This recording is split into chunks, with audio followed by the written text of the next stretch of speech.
Boa noite, pessoal. Queria saber se vocês estão conseguindo me ouvir direitinho.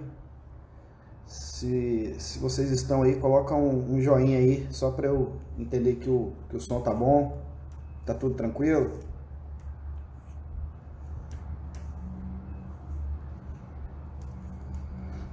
A imagem tá boa, tá tudo certo?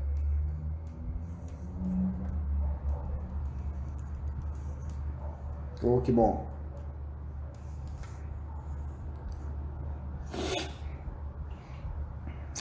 Bom, vamos lá, pessoal. Hoje a gente vai falar um pouquinho aqui sobre o que a gente precisa, né? Na verdade, para entrar nesse mercado de impressão 3D.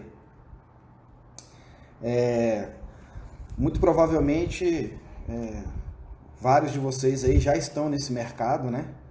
E a gente vai falar aqui um pouquinho, dar uma visão geral do que realmente é necessário para entrar nesse mercado, né? Para aquelas pessoas que estão iniciando agora e algumas que ainda têm impressora, ainda têm equipamento, mas que ainda não começou a trabalhar, né? Então, assim, a primeira coisa que eu diria para quem quer iniciar nesse mercado é entender o seu modelo de negócio, né? Você precisa entender exatamente aquilo que você quer fazer dentro da impressão 3D para a área da odontologia, para que você possa, aí sim, entender o que você precisa adquirir, que tipo de conhecimento, que tipo de equipamento. Então, antes de adquirir equipamento, software, você precisa entender aquilo que você quer realmente da impressão 3D do mundo digital, né? Por que eu digo isso? Porque às vezes é suficiente você comprar uma impressora e começar a trabalhar, né? Outras vezes, para alguns outros modelos de negócio, isso não é suficiente, né? Por exemplo, você pode ter um modelo de negócio em que você vai dizer o seguinte: não, eu sou um laboratório pequeno, eu vou fazer um investimento somente numa impressora 3D, e aí vai de acordo também com o seu modelo de negócio. E a partir desse momento que eu tiver essa impressora 3D, eu vou começar, por exemplo, a receber arquivos para eu imprimir de colegas dentistas, de laboratório. Então você poderia ter simplesmente uma impressora 3D com uma resina específica para aquilo que você quer trabalhar, e aí você já poderia estar no mercado.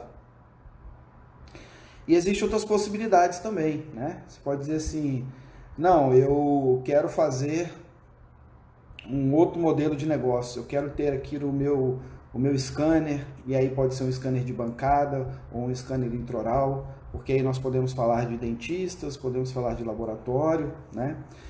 Então, tudo isso vai influenciar naquilo que você vai precisar para entrar na questão do mundo digital aí da odontologia, né? Bom, uma vez definido isso, a gente tem aí alguns passos que a gente tem que entender para ficar bem claro para vocês o que vocês vão precisar fazer de investimento e de ter não só investimento em equipamento, como investimento em conhecimento, né? Então, assim, eu diria que assim, a gente pode dividir basicamente em 4 grandes partes, né? Para a gente poder ter o objeto final impresso, a gente precisa de ter arquivo STL, né? Então esse seria o primeiro passo. E como é que são gerados esses arquivos STL? Esses arquivos STL eles podem ser gerados de algumas formas. Por exemplo, eles podem ser gerados através de um escaneamento, né? Eles podem ser gerados através de uma tomografia. Obviamente que eu estou simplificando, né? A gente teria que passar aí por uma questão de software, ou seja, mas poderia ser através de uma modelagem, né? Então, assim, nós temos diversas formas de ter esse arquivo STL, né? O arquivo STL é aquele arquivo básico que a gente precisa para fazer a impressão, ok? Bom, dito isso, ou seja, se a gente sabe de onde vai vir esse arquivo STL para a gente fazer a impressão, ele já dá um indício daquele modelinho de negócio que a gente precisa já ter na cabeça para a gente poder começar a trabalhar com 3D. Por quê? Porque se eu vou produzir esse arquivo STL, eu provavelmente vou precisar de um scanner, né?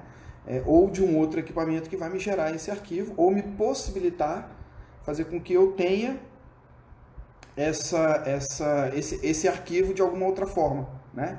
Então você pode ter lá, vou dar um exemplo aí que foge um pouquinho da área da odontologia, mas você pode ter, por exemplo, um equipamento de ultrassonografia, no qual você faz esse exame e através de um software você transforma este arquivo que você fez um exame em arquivo STL e aí você começa a imprimir. Isso é muito usado, por exemplo, na área médica, né? Então aí você já começa a entender o seu modelo de negócio, né? Bom, você sabendo a origem da onde vai vir esse seu arquivo, porque ele pode vir também de um dentista parceiro, por exemplo. Eu tenho um dentista que ele tem um scanner intraoral e daí ele precisa materializar, por exemplo, um modelo, algum trabalho que ele escaneou, ele precisa colocar isso, né, em um meio físico. E aí o que acontece? Você acaba que pode ser essa pessoa que vai começar esse trabalho, né? Então esse é um modelo. Bom, daí, depois que você tem isso em mente, da onde vai vir esse arquivo STL, que vai te ajudar aí nessa questão do seu modelo de negócio, aí você começa com um outro questionamento, ou seja, você precisa agora de um software, né? E aí a gente vai falar basicamente de dois modelos, digamos, de software.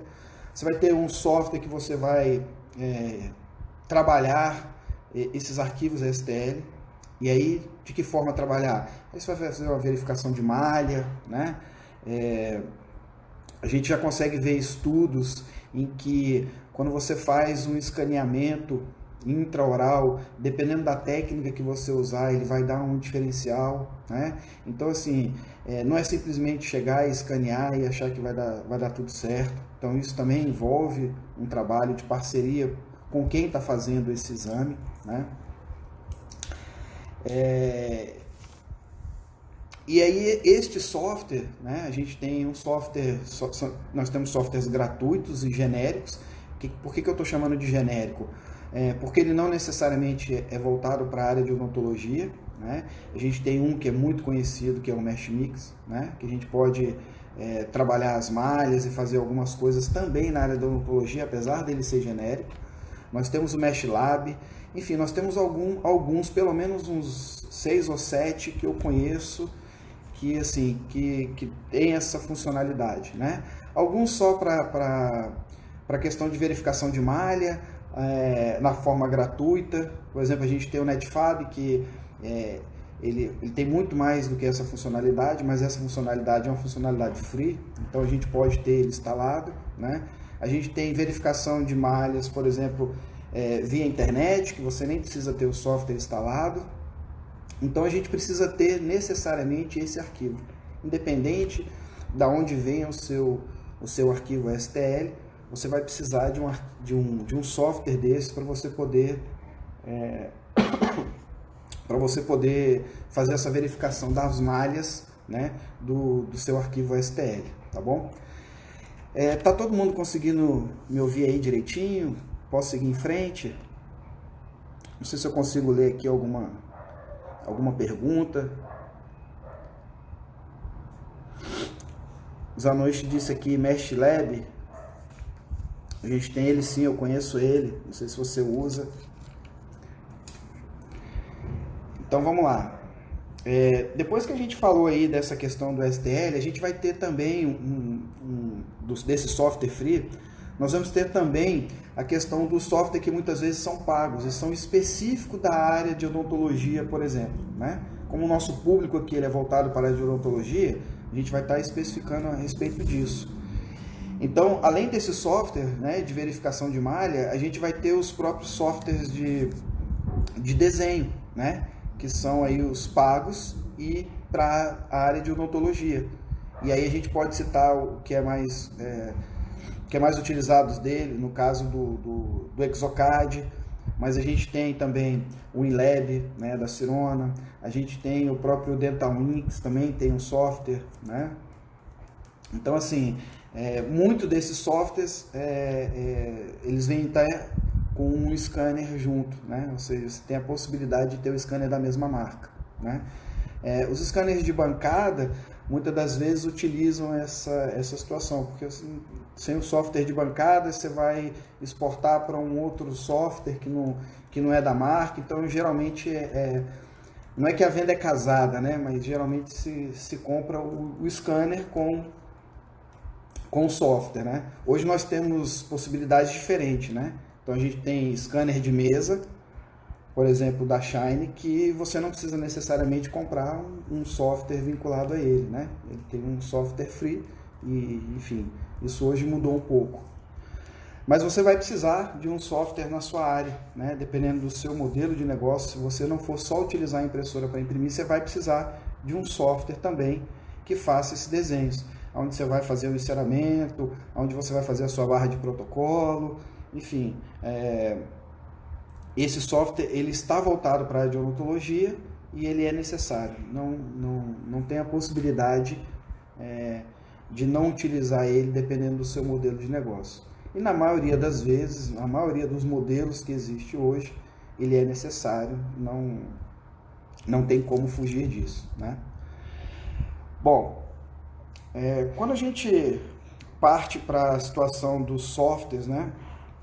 A gente classificou eles aí como free e como pago, né? Então a gente está dizendo aí que esses frees, basicamente, eles vão servir para verificação de malha e os pagos para fazer os seus desenhos, né?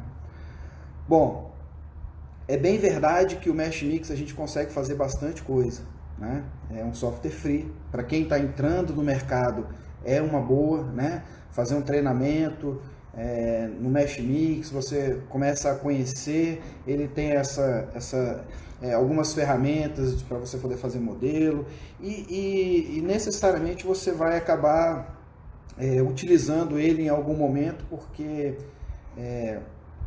ele é um software que tem muitas funcionalidades e é um software muito bom e ajuda em todas as áreas, né? Ele é genérico, não é só para a área odontológica. Bom, depois disso, ou seja, a gente falou sobre o arquivo STL, a gente falou sobre um software que a gente vai utilizar, e aí sim você entra aí nesse terceiro passo com as impressoras, né? E aí você começa, dentro daquilo que você colocou lá, como seria o seu negócio, aí você começa a pensar em que impressora seria melhor para aquela situação que você está trabalhando, né? E aí vai de acordo com o plano estratégico de cada empresário, né? De cada laboratório, de cada dentista, né? Às vezes, se quer uma impressora maior, né? Com uma build plate maior, porque acha que tem um volume de trabalho que é necessário. Às vezes, na sua visão estratégica, é melhor você ter 3 impressoras pequenas do que você ter uma grande, né? Às vezes você tem 3 impressoras do mesmo fabricante, às vezes você adquiriu impressoras de diferentes tecnologias, de fabricantes diferentes, possivelmente, né? Então, assim, eu conheço laboratórios que iniciaram, por exemplo, com uma Formlabs, que tem uma tecnologia diferente das DLPs, né? Uma SLA e uma DLP, que tem características diferentes. E hoje, basicamente, a gente entende que é o seguinte: na área odontológica, né, essas impressoras estão atendendo muito bem, né? Hoje a gente vê uma quantidade de impressoras DLPs de um custo muito pequeno, que estão aí dentro dos laboratórios em massa, né? Então essas impressoras aí variando de R$ 2.600 a R$ 3.000 é o preço de entrada de uma impressora. Então o custo é muito barato. A gente está falando aí de 2 anos e meio atrás, a gente falava de uma impressora de entrada no mercado a R$ 13.000, né? E hoje a gente está aí com uma de 3.000. Então, assim, é uma impressora que atende, óbvio que ela tem as suas limitações, até pelo custo, né? A gente não pode que quer dizer que é uma impressora excepcional em função do custo dela, né? O investimento tá sendo proporcional, mas ela atende bem para quem está entrando no mercado, né? Porque não adianta você comprar um equipamento caro, porque você tem vários investimentos para fazer, inclusive o investimento de dedicação, de horas de trabalho, né? As pessoas hoje, elas muitas das vezes compram a impressora, né? Coloca essa impressora no laboratório, e eu já vi gente com impressora parada há 1 ano, 6 meses, 1 ano, porque não conseguiu adequar o seu modelo de trabalho, né, com a impressora que comprou. Na verdade, assim, eu comprei uma impressora e eu não sei o que fazer, né? Então, todas essas etapas de entender sobre os arquivos STL, de entender que você precisa de um software de verificação de malha, que você precisa de um software para desenhar do seu modelo de negócio, acaba que as pessoas não entendem isso, e aí compram uma impressora e aí querem na marra conseguir fazer ela funcionar, imprimir. É claro que vai sair alguma coisa, né? Mas aí começa aquela situação de será que vai sair de acordo com o que foi planejado? E aí começa aquele velho problema, problema da resina, problema da impressora, o que está acontecendo, essa não serve para mim. Aí o concorrente diz que aquela impressora não é boa, essa daqui que é boa. Enfim, acaba que o mercado fica um pouco poluído, né, em relação à opinião se realmente a impressora funciona ou não, se está atendendo ou não. Então, a gente precisa olhar bastante essa questão do seu modelo de negócio, o que você quer fazer, e entender que existe um investimento também de treinamento, né, de conhecimento, para que você consiga escolher a impressora que vai te atender, né? E saber até o seguinte, será que é uma só? Será que eu vou colocar duas, né? A evolução das impressoras, elas estão muito grandes, né? Então hoje você tem impressora que imprime basicamente tudo, né? E aí quando a gente fala de tudo, é tudo mesmo, né? Você tem hoje grandes empresas utilizando a questão das impressoras, né, para imprimir diversos materiais, inclusive hoje você tem peças metálicas, enfim, não especificamente aqui entrando na área da odontologia, mas de impressão de forma geral, né? Então a gente precisa entender, eu estou batendo aqui muito na tecla, né, da questão do modelo de negócio, porque aí fica mais fácil da pessoa entender assim, pô, essa impressora vai me atender porque eu quero para isso, né? Geralmente as impressoras DLP, elas vão atender maciçamente tudo que você precisar na área da odontologia, né? Obviamente a gente está falando aí, tudo óbvio que seja utilizada uma resina para impressão, né? Então assim, a gente tem materiais biocompatíveis, a gente tem provisórios, a gente tem para placas, para fundição, então a gente tem uma diversificação de material muito grande, né?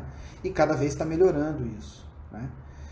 Então hoje a gente consegue ter as impressoras, né, atendendo todas as áreas. Bom, e aí começa agora aquela situação seguinte, bom, escolhi a impressora, né, e aí eu não vou ficar entrando em detalhes aqui, qual é a impressora, marca, enfim, a gente está falando de uma tecnologia DLP, que são as impressoras que têm um custo-benefício muito bom para o mercado, para quem está iniciando. A gente tem que lembrar que essa live de hoje está falando exatamente do que a gente precisa para entrar no mercado de trabalho, né, da impressão 3D, né, na verdade, montar esse conjunto. Então, a gente não está falando aqui daquelas pessoas que já têm o seu modelo de negócio e está fluindo, ok? Bom, e aí depois disso, escolhida essa impressora, a gente vem na questão da matéria, né, da matéria-prima, que seriam as resinas, né? Então, assim, esse é uma outra situação que ainda é um pouco complexa no nosso mercado, né? Quem entra no mercado hoje acha que simplesmente comprando uma impressora, colocando uma resina ali dentro do tanquezinho, né, do vat, apertando um play, a coisa vai sair, vai ficar pronto, está tudo certo, né? E aí quando entra no mercado, vê que não é bem assim, né? Você precisa ter aí uma quantidade de horas, gastar uma quantidade de horas, né, para poder aprender a respeito disso, como configurar a sua resina, né? Como fazer a sua impressora funcionar bem. Existe aí pequenas diferenças de impressora para impressora, né? Mesmo sendo da mesma marca, né? As impressoras mais caras, o que eles tentam fazer é vincular uma determinada resina, porque eles vão ficar testando aquela resina para que funcione. Então, assim, quando não é da mesma marca, a gente sabe que vai ter problema. Quando o fabricante não impõe aquela marca, a gente sabe que vai ter problema. E mesmo assim, quando o fabricante impõe aquela resina, a gente sabe que não é mil maravilhas, né? Eles podem até dizer que é, mas a gente sabe que não é, né? Então, assim, a gente precisa estar atento a essa evolução também em relação à questão de estar treinando, estar configurando a impressora para que a gente utilize o material certo, né? Então, assim, tem muitas pessoas que, não sabendo o seu modelo de negócio, compram uma impressora e aí diz assim, poxa, eu queria imprimir um guia cirúrgico. E aí vai lá e escolhe uma resina que é transparente, e aí ela tem o entendimento que porque aquela resina é transparente, ela serve para guia cirúrgico, né? Então a gente tem que entender que não é bem assim. Então falta um pouco de conhecimento para poder adquirir essa impressora e estar trabalhando com ela. E aí muitas pessoas ficam decepcionadas, né? Porque não é aquilo que esperava, achava que era uma situação mais fácil, né? Então a gente vê muito isso nos grupos, né? Então, assim, realmente a gente tem que ter esse período aí para aprender mesmo, né? Não tem como. Como falou aqui o Zanoni, né? Essa é a curva de aprendizado, não tem como, né? A gente tem que passar por isso. Bom, depois que a gente falou dessa questão da impressora, a gente tem que lembrar que nessa questão de configuração, nessa questão de entender como funciona a impressão, a gente entra numa particularidade que é relativo também às impressoras, que vai envolver a questão do software de fatiamento, né? Ou seja, mais o item para aquela pessoa que está entrando no mercado entender, né? Então, assim, eu tenho lá o STL, eu tenho dentro do meu STL como é que eu vou gerar esse STL, eu vou fazer o tratamento desse STL, vou gerar novos STLs dentro de um software, né? Aí eu tenho a minha impressora que eu tenho um outro software que é um software de fatiamento, né? Que é um software que eu vou utilizar para quê?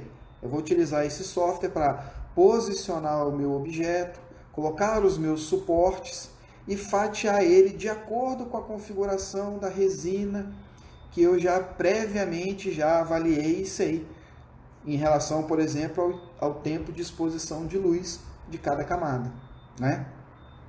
E aí é onde a gente vai ter o aprendizado de dizer o seguinte, olha, essa resina aqui, ela tem o tempo de exposição X para uma camada inferior, que é uma camada de bottom, e tem um tempo menor para uma camada do restante das camadas que a gente vai expor à luz, né? É esse software que vai te ajudar a fazer os testes de calibração para você entender, né, que ponto que você tem que colocar, qual é a altura da sua camada, né, que você precisa para aquele objeto que você está trabalhando, sair em perfeitas dimensões, de acordo com aquilo que você projetou, né? Então isso tudo vai influenciar. Por quê? Porque a resina que você vai utilizar também tem que estar de acordo com aquilo que você quer ter de resultado. Então, assim, são muitos itens, né? E quando a gente pega, por exemplo, eu faço treinamento nessa parte de softwares, ou seja, a gente pega muito dos alunos que eles realmente não compreendem essa parte, né, e como funciona. E é uma parte muito importante, né? Até o tratamento após a impressão daquela resina que você imprimiu, ele é importante, né? Dependendo do tipo de resina que você estiver utilizando, para um determinado trabalho, você vai ter um pós-cura, ou às vezes você nem vai ter um pós-cura, né? Às vezes você vai deixar ela no ultrassom e vai limpar bastante com álcool, às vezes não. Então, essa curva de aprendizado, esse período, ele realmente ele demanda tempo, né? E muitas vezes a gente observa que os donos de laboratório, os empreendedores, eles não têm esse tempo hábil, né? Ou não se dedicam a esse tempo hábil para poder ter esse aprendizado, né? Então, precisa-se realmente entender essa estrutura toda para aí sim definir uma estratégia de entrada no mercado no mundo digital, né? Eu queria ouvir um pouquinho vocês aí para saber se tem alguma pergunta, não sei se alguma coisa que vocês gostariam aí de, dentro do que eu estou falando aqui, se vale aí alguma pergunta, alguma observação. É óbvio que a gente tá falando aqui, né, sobre a entrada no mercado, né, e muitos de vocês aí já estão no mercado, né. Então, assim, pode ser que o momento agora seja de repensar, né, repensar um pouquinho se o negócio que você está querendo, ele está de acordo com aquilo que você está fazendo, né? Com a impressora que você comprou, com o material que você está usando, né? O Zanoni queria saber um pouquinho mais sobre as malhas, né? Então, Zanoni, sobre as malhas, assim, quando você faz as malhas, elas são formadas por triângulos, né? E nós temos aí, a grosso modo, triângulos que formam a parte de fora e a parte de dentro, né? Do objeto que a gente tá imprimindo. Então, o que a gente precisa entender dessas malhas é saber se elas não estão com nenhum furo na hora da impressão, se essa malha ela está uniforme com esses triângulos com seus vértices todos certinhos, se a quantidade de triângulos que está dentro desse objeto te permite ter uma qualidade na hora de imprimir, né? Por quê? Porque essas malhas é como se fosse pixels, né? São triângulos pequenininhos, né? E quanto mais triângulos você tem, maior essa resolução, né? Mas aí a gente entra numa situação de, digamos assim, custo-benefício, né? Porque também não adianta você ter ali milhões de triângulos, por quê? Porque ele vai acabar dando algum problema em relação à questão, por exemplo, de mexer no seu software. Então existe ali um meio termo de custo-benefício nessa quantidade de malhas, dependendo do objeto que você vai imprimir. Então aqui não dá para precisar assim, é tanto, não. Não tem uma quantidade, mas vai depender muito do que você está imprimindo, né? Se vai imprimindo uma guia, um modelo, uma faceta, então isso vai depender também. Mas existe aí uma situação, uma relação em que você consegue ver a qualidade dessa malha. E é por isso que você tem que entender um pouquinho, olhar esses softwares, né? E tudo mais, né? O Daniel aqui está falando sobre as resinas SLA da Hiller, precisam passar por um álcool e cura em UV. Então, Daniel, isso das resinas vai depender de que resina você está utilizando. Por exemplo, as resinas para calcináveis, a gente não passa ela em UV, né? Ela não, o que você faz ele é dar um banhozinho de álcool nela para poder tirar aquela questão do que sobrou da resina, né? E depois você simplesmente seca ela e pronto, né? As outras resinas a gente utiliza o álcool isopropílico, né? Ou o próprio etanol mesmo para estar limpando, e aí tem o pós-cura, né? Então vai depender muito do trabalho que você está fazendo, né? Se for para uma situação de resina. Então, pessoal, eu acho que é mais ou menos isso, né? A gente precisa entender um pouquinho aí do seu projeto, daquilo que você quer.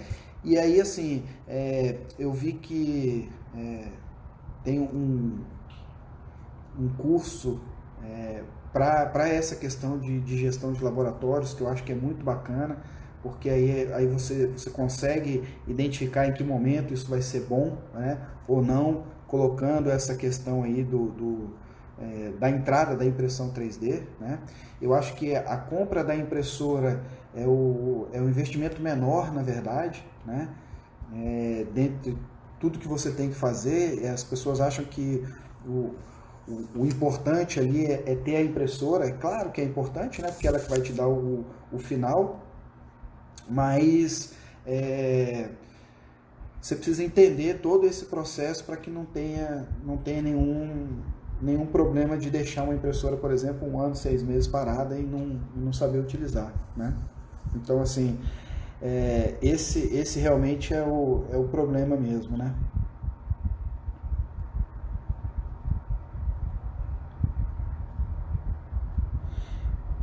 Então, a gente tem uma pergunta aqui, ó.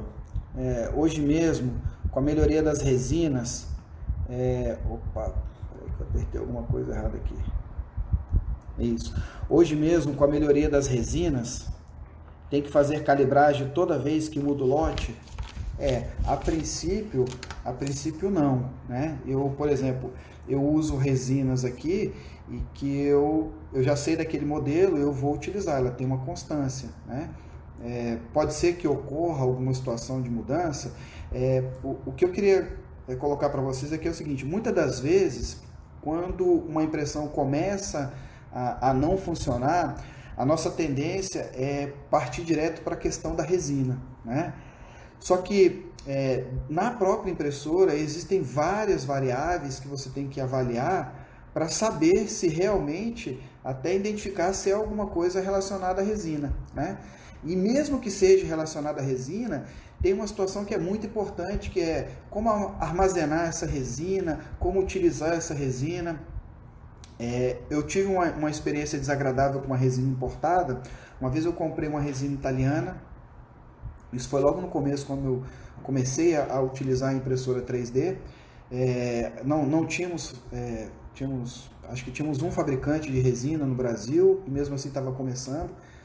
E eu trouxe uma resina importada e fiz uns testes com essa resina. Era uma resina calcinável, uma resina excelente, né? E aí o que acontece? Depois que eu utilizei essa resina, eu fui reaproveitar aquela embalagem e coloquei a resina dentro do pote original. E aí eu não tinha percebido que aquela resina ela já tinha começado a sua propriedade química lá de polimerização. E o que aconteceu? 3 dias depois, quando eu fui pegar essa resina, ela já estava completamente dura, toda ela. Então, assim, muitas das vezes, a forma de armazenar, o cuidado que você tem com a resina, às vezes pode causar alguma situação que você não está preparado ali para poder fazer alguma coisa em relação a dizer que a resina é que aconteceu o problema, né? Então você tem, por exemplo, você tem a parte dos FEPs, né, que podem estar com algum tipo de problema também, o próprio LCD. Então são vários, né? São vários, mas o mais fácil de identificar, e geralmente o que a gente faz, é a questão realmente de falar da resina, né? Deixa eu ver se eu consigo aqui achar alguma coisa, alguma pergunta a mais aqui. O Daniel respondeu aqui, secadores de unha, né? Então, assim, a gente tem essas câmeras UVs, a gente tem as câmeras profissionais, né? Que são as câmeras mais caras, mas a maioria, eu acho que assim, eu diria esmagadora do mercado, utilizam realmente aqueles aparelhos de secagem de unha de silicone, né? Então, assim, que no Mercado Livre aí varia de 50 a 80 reais. Então, ele realmente é mais barato mesmo, né?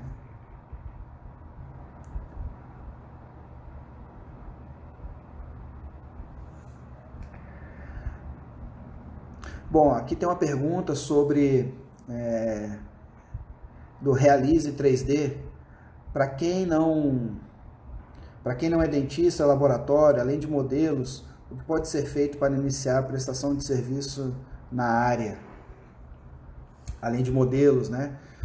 Bom, então, se você não é dentista e não é laboratório, eu acho que é um pouco mais complicado, né? Porque você vai precisar entender um pouco, se você vai precisar entender da área, porque você vai ter que ter softwares especializados para poder oferecer algo mais, né? Então, eu não vejo muita coisa fora, se você não é dentista nem laboratório, para poder oferecer para essa área, né?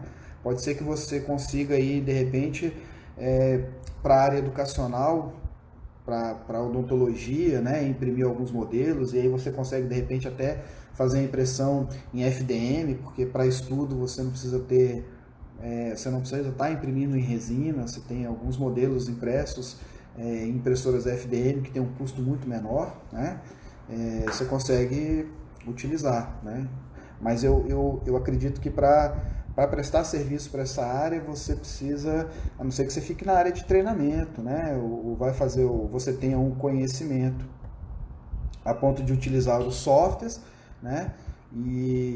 Mas enfim, acaba que você vai precisar aí ter um pouco de conhecimento, mesmo não sendo da área, né?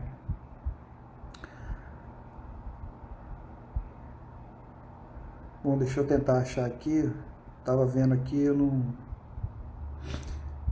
O Zanoni perguntou aqui qual seria o outro equipamento. Você diz em relação às câmeras UVs, se for isso aqui é o seguinte, existem os equipamentos profissionais, né? Existem as empresas que têm impressora, algumas delas falam, tem a respeito, falam, tem equipamentos profissionais de câmera UV. Aí são equipamentos mais caros, são caixas que tem a questão de temperatura, totalmente espelhado, e aí, assim, os que eu conheço custa quase o preço de uma impressora de entrada no mercado, né? Acima de R$ 3.000. Então, às vezes fica inviável. Aí são para laboratórios grandes, são equipamentos que são grandes, cabem em vários modelos, então tem essa situação mesmo, né? O Pedro está perguntando aqui a respeito das DLPs, se elas imprimem o modelo em pé ou deitado, né? Pedro, elas imprimem modelo em pé ou deitado, né? Isso aí vai depender da quantidade que você quer imprimir naquele momento de impressão, né? Ela não tem esse diferencial. O que vai acontecer é a quantidade de suportes que você vai colocar, né? Como você vai colocar esses suportes e como está preparado esse seu modelo, né? Então, assim, você pode colocar ele tanto na vertical quanto na horizontal, isso não tem problema. A característica das DLPs é de projeção de uma imagem, que a gente chama de uma fatia, né?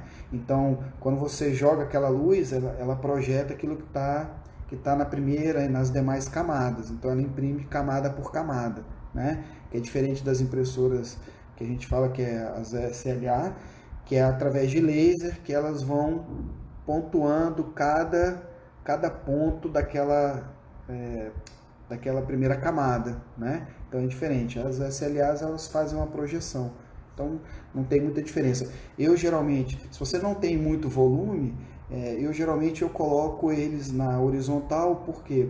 Porque como a questão da altura ela é diretamente proporcional ao tempo de impressão, então eu prefiro deixar o mais na horizontal possível, né?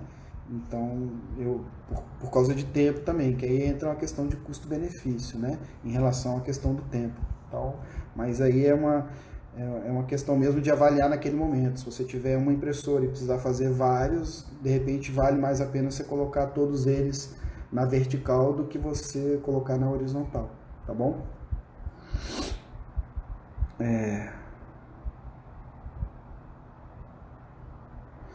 Então, existe sim, eu tô vendo aqui o KM Próteses, né? Se eu não me engano, tá perguntando se existe alguma leitura. Existe sim, eu posso até depois pedir para o pessoal da Hiller, eu posso deixar uma indicação para vocês. se eu não me engano foi ano passado ou no final do ano retrasado, saiu um livro específico para a área de odontologia. Esse livro está em inglês, né? Infelizmente, mas assim, ó, hoje nós já estamos tendo muitos trabalhos em universidades brasileiras voltadas para a área de odontologia. Não é uma situação muito prática, né? Porque são trabalhos acadêmicos, então eles são específicos em cada área, né? Então a gente tem trabalhos falando sobre pós-cura, trabalhos falando sobre modos de escaneamento e qualidade, trabalhos falando a respeito de modelos impressos e modelos em gesso. A gente já está evoluindo bastante, tem vários trabalhos acadêmicos aí que a gente consegue ter acesso para entender um pouco mais sobre essa questão da impressão 3D, né?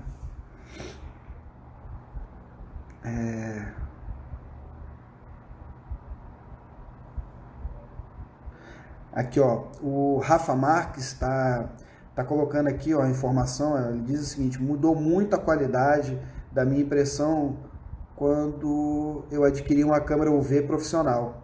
Antes eu usava um forno Photon que era usado para queimar resina da Photon. Então, os profissionais você ganha em tempo, né? E obviamente, assim, o próprio nome está dizendo, né? É profissional. O problema é que, assim, muitas das vezes é aquilo que eu falei, ele é mais caro do que a própria impressora. E aí, assim, não são todos que estão dispostos a realmente fazer esse investimento. Então, assim, que é melhor, com certeza, isso aí a gente não tem dúvida, né? Mas, infelizmente, não dá para ter acesso para todo mundo, né? É ruim dessa forma, porque hoje o que a gente está vendo é o seguinte: as impressoras chegaram num preço, por exemplo, hoje a impressora mais barata que eu conheço, que está sendo utilizada na área da odontologia, ela está variando aí entre R$ 2.600, R$ 3.000. E acredite se quiser, ainda tem gente que está achando que está caro, né? Quando pergunta assim, fala, pô, mas não tem um lugar mais barato? Então, assim, é muito complicado mesmo, não tem... Infelizmente, assim, se você quer pagar muito barato, vai influenciar na qualidade, não tem jeito. Então, hoje eu diria o seguinte, um preço bom de uma impressora e que vai te atender, ela vai ficar aí em torno de uns R$ 6.000, R$ 7.000, ela vai conseguir te atender, né? E assim, muitas das vezes, quando eu converso com alguém de laboratório, que eu faço alguma consultoria nesse sentido, eu digo o seguinte: às vezes é melhor você ter 3 impressoras menores num custo mediano do que você pegar uma impressora grande, por exemplo, e achar que ela vai suprir toda a sua necessidade, né? Se você tiver muito volume. Por quê? Porque isso aí vai influenciar, né? Você pode ter uma impressora grande que em um determinado momento ela dá algum problema e aí o seu laboratório para, né? Se você tiver 3 pequenas, por exemplo, você vai ter provavelmente a mesma produção, né? E se uma impressora vier a falhar, sua produção vai cair um pouco, mas você vai continuar produzindo. Então essas coisas todas têm que ser avaliadas para saber exatamente se o laboratório consegue ou não adquirir mais de uma, por que ele quer uma grande. Então isso tudo tem que ser pensado, né? E volta para aquela situação do modelo de negócio, para que a impressora que for comprada, ela não simplesmente fala assim, não serviu para mim, né? Tem gente que prefere pagar aí 50, 60, 70 mil numa impressora ou mais e colocar no laboratório e falar, ok, né? Eu vejo hoje impressoras, essa impressora, por exemplo, que eu estou falando para vocês aí, de R$ 2.600 a R$ 3.000, tem fornecedor que coloca o nome dele no Brasil e vai vender por 13 mil, 12 mil, e é a mesma impressora, né? Então, mas assim, e aí vai de cada um, né? Do esforço e da curva de aprendizado de cada um, tá bom? Deixa eu ver se tem mais alguma pergunta aqui.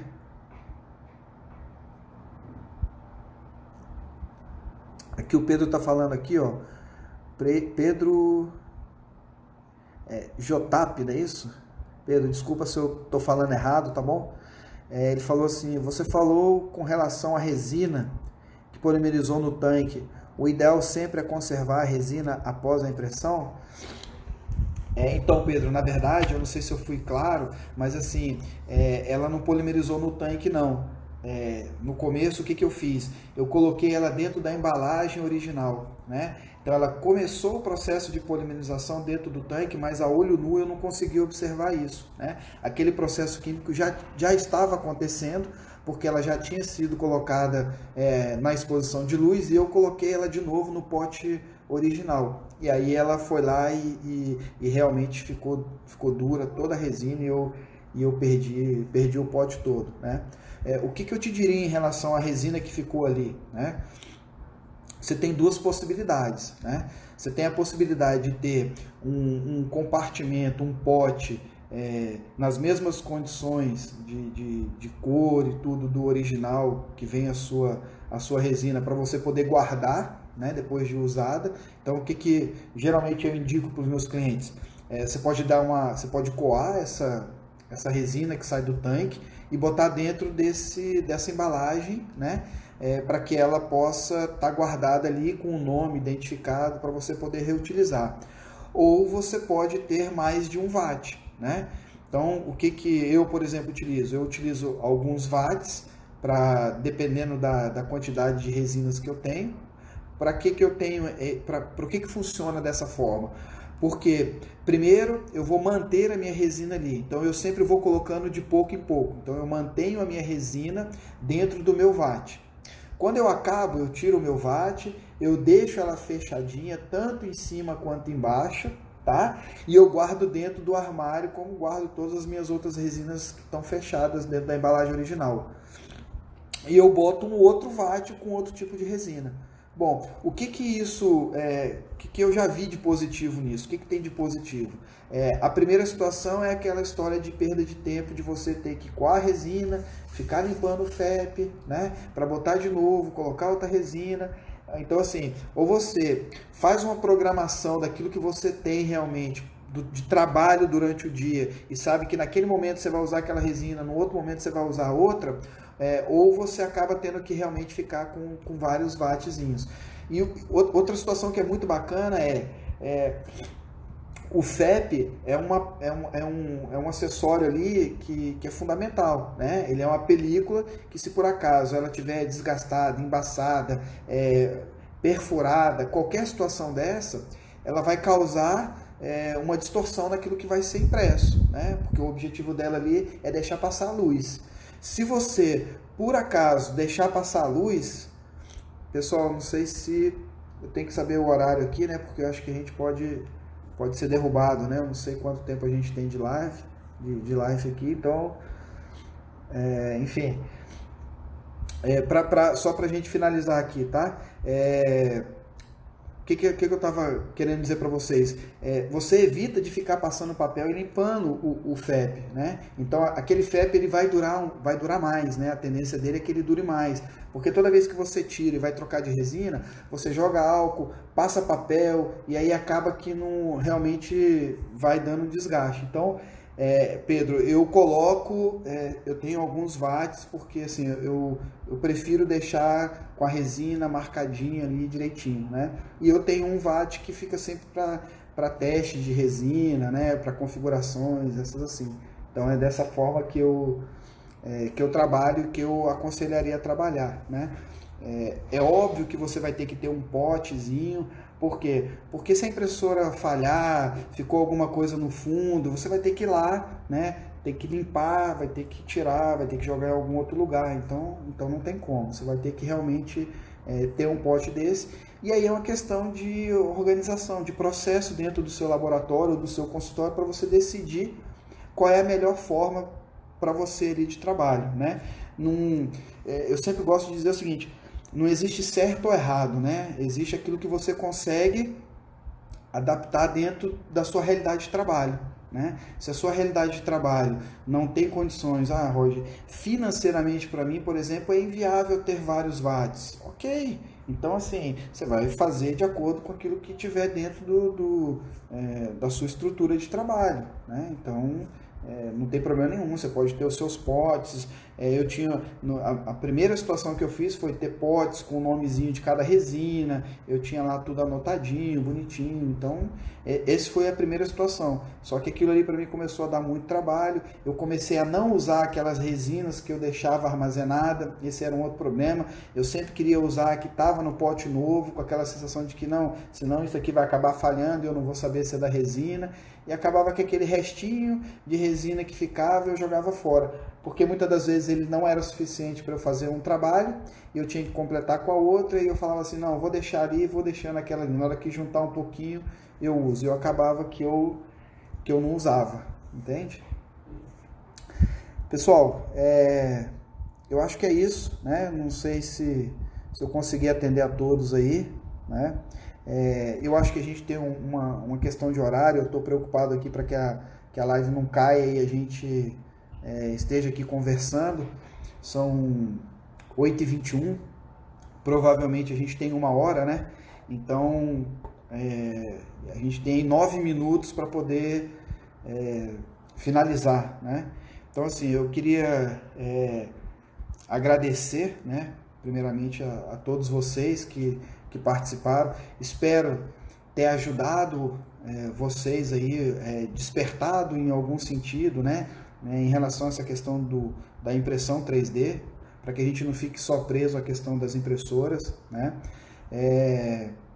Se vocês quiserem, pode ter o meu contato, né? Eu estou no Instagram também, apesar de não estar postando absolutamente nada em relação à impressão 3D, mas assim, lá você pode me mandar um direct, a gente vai poder conversar, eu tenho meu WhatsApp, né? A gente pode estar trocando ideia, eu estou ali participando nos grupos, tá bom? E a gente pode estar fazendo outras lives aí, né? A gente pode ter sugestões aí de temas específicos, a gente prepara isso daí, tá bom?